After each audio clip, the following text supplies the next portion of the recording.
안녕하세요, 잡시광입니다. 전 세계적으로 코로나가 지속됨에 따라 많은 국가들이 힘든 상황에 처해 있었습니다. 그런데 이제 백신 접종이 늘어나고 있으며 다시 이전처럼 경기가 회복해야 할 것으로 보이는데요. 코로나 이전처럼 경제가 회복되기 위해서는 에너지가 굉장히 중요한 역할을 합니다. 백신 접종 확대로 에너지, 자원 수요도 다시 늘어나고 있고 가격도 급상승하고 있습니다. 많은 전문가들은 포스트 코로나 시대에 에너지 자원의 중요성이 더욱 높아질 것이라며 자원 개발 필요성을 강하게 주장하고 있는데요.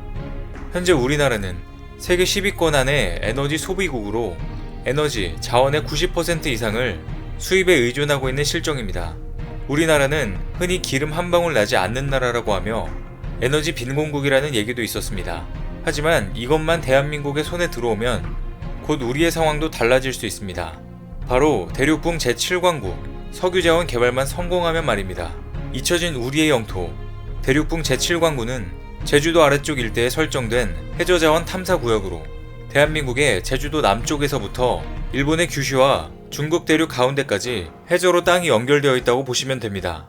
7광구의 크기는 우리나라 면적의 80%에 해당하는 엄청난 크기로 이 해역에 매장되어 있는 해저 자원이 세계 최고라고 알려지며 예전에 대한민국 국민들은 한때 한국이 중동과 같은 산유국이 되어 아시아의 부자 나라로 거듭나는 것을 꿈꾸기도 했습니다. 1968년 UN 아시아 경제개발위원회라는 기구에서 동중국해 해저자원에 대해 탐사를 한 적이 있습니다. 그런데 당시 보고서에서 타이완에서 일본 오키나와에 이르는 동중국해에 세계에서 가장 많은 매장량의 석유 자원이 묻혀있을 가능성이 높다는 결론이 나왔습니다. 한참 뒤인 2004년 미국의 국제정책연구소인 우드로 윌슨 센터가 낸 보고서에서도 동중국해 천연가스 매장량이 사우디아라비아의 10배에 달할 것이란 구체적인 추정 매장량까지 나왔습니다. 얼마나 많은 매장량이 있는지 가늠이 힘드시죠? 석유는 1000억 배럴, 가스는 210조 톤, 단순 계산으로 경제적 가치는 5조 달러, 즉 한화로 6140조 원입니다. 정확한 매장량은 탐사가 제대로 시작돼야 알 수 있겠지만 여기가 노다지라는 보고서가 나오자 1970년 박정희 정부는 7광구를 우리 땅이라고 선포해버립니다. 당시 국제해양법은 어느 나라와 연결되어 있는지 그 기준으로 누구 땅인지를 정리했습니다. 우리나라에선 제주도로부터 7광구까지 한 덩어리로 쭉 이어져 있으니 7광구는 우리 땅이다 이렇게 주장할 수 있었던 겁니다. 반면 일본은 거리상으로는 더 가깝지만 7광구와 오키나와 사이에 600m 깊이의 거대한 바다 골짜기가 끊어놓고 있습니다. 전혀 일본의 땅이라고 할 수가 없는 구조입니다. 하지만 당시 약삭빠른 일본이 우리나라에게 개발을 함께하자고 제안해왔습니다. 한국은 그 당시 대륙붕을 개발할 자본, 탐사 기술도 없고 법적인 권리만 주장할 수 있었습니다. 그래서 일본은 풍부한 자본과 기술력으로 계속 한국에게 공동개발을 제안하기 시작했습니다. 석유가 나오면 반반씩 나누자는 내용이었죠.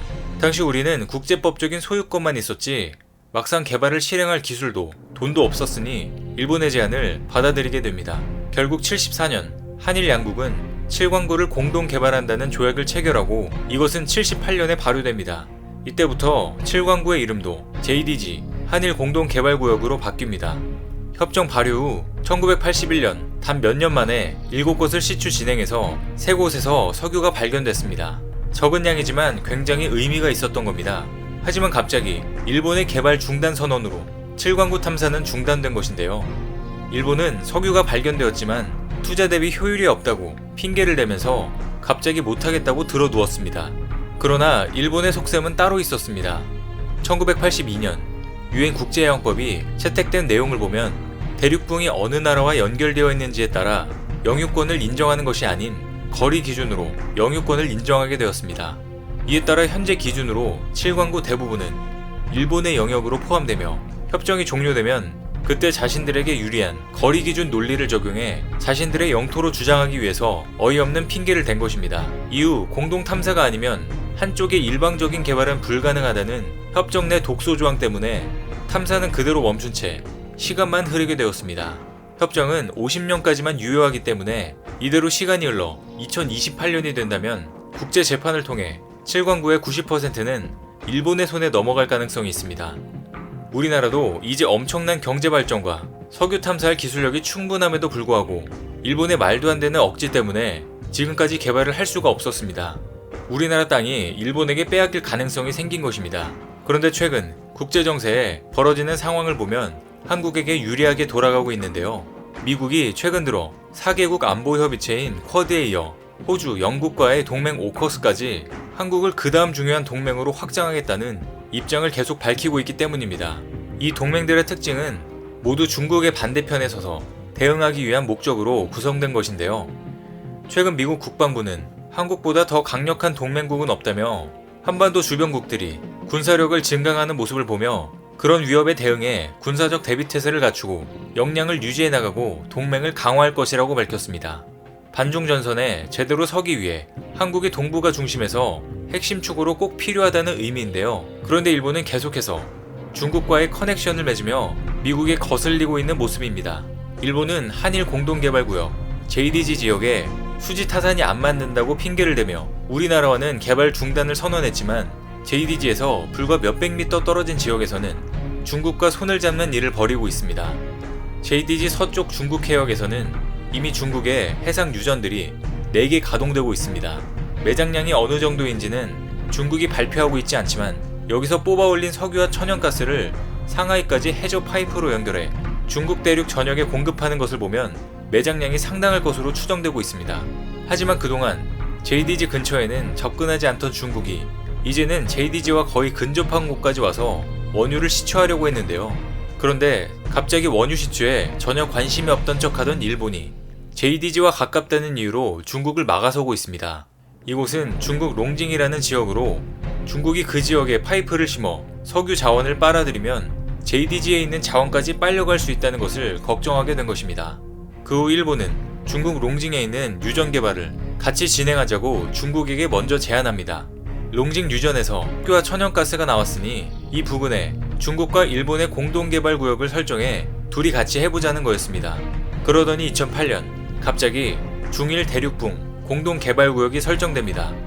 그런데 여기서 일본의 논리가 틀어지는 부분이 생깁니다.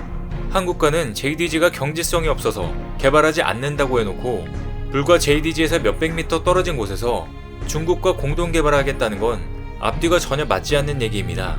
이런 일본 정부의 이중성에 정말 어이가 없는데요. 더욱이 중일 공동개발구역에 대해선 중국보다 일본이 더 공을 들이고 있는 상황입니다. 매번 중일 정상회담이 있을 때마다 일본은 중국에게 공동개발 이행을 촉구하는 의제를 상정했습니다. 이것만 봐도 일본이 JDG가 경제성이 없다는 것은 핑계고 시간을 끌고 있다는 사실은 명백해 보입니다.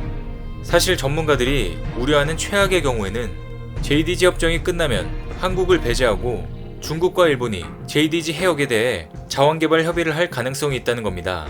사실 일본 입장에서도 중국의 경우는 버겁기 때문에 지금부터 미리 공동개발을 진행하자는 목적입니다. 지금 겪고 있는 분쟁처럼 문제가 생길 수 있으니 말이죠. 일본은 국제법상 유리해졌으니 7년만 더 버텨서 그냥 2028년 조약이 종료되기만을 기다리자는 겁니다. 그런데 이러한 일본의 앞뒤가 맞지 않는 행동들과 중국과 손을 잡고 공동으로 자원 개발을 한다는 것은 미국의 입장에서 절대 용납할 수 없는 부분입니다. 당연히 미국의 입장에서는 중국의 자원을 늘려주는 일본의 이러한 행동들을 절대 용납할 리가 없습니다. 중국의 경제 확장을 견제해 경제적으로 압박을 주던 미국이 이제 일본의 편을 들기 어려워진 이유인데요.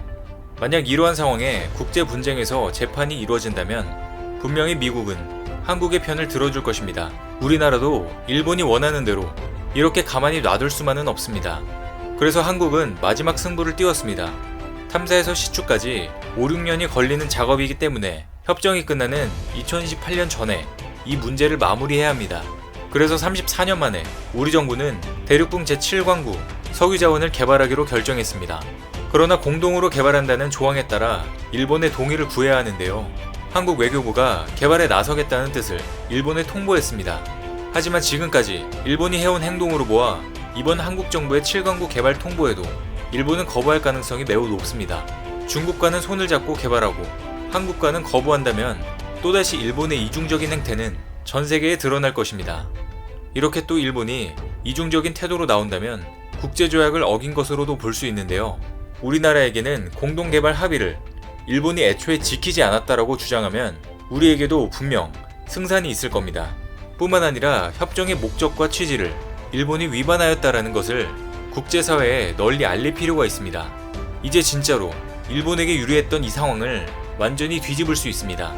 우리나라의 국민들이 관심을 가져야 정부에서도 여론에 귀 기울이며 더욱더 적극적인 행동을 취할 수가 있습니다. 독도의 영유권 문제도 중요하지만 막대한 자원을 가지고 있는 칠광구의 영유권도 향후 우리나라가 산유국이 될 수 있는 가장 중요한 키입니다. 한국은 기름 한 방울 나오지 않는 나라가 아니었습니다. 기름 한 방울도 나오지 못하게 일본의 방해를 받고 있었던 것이었습니다.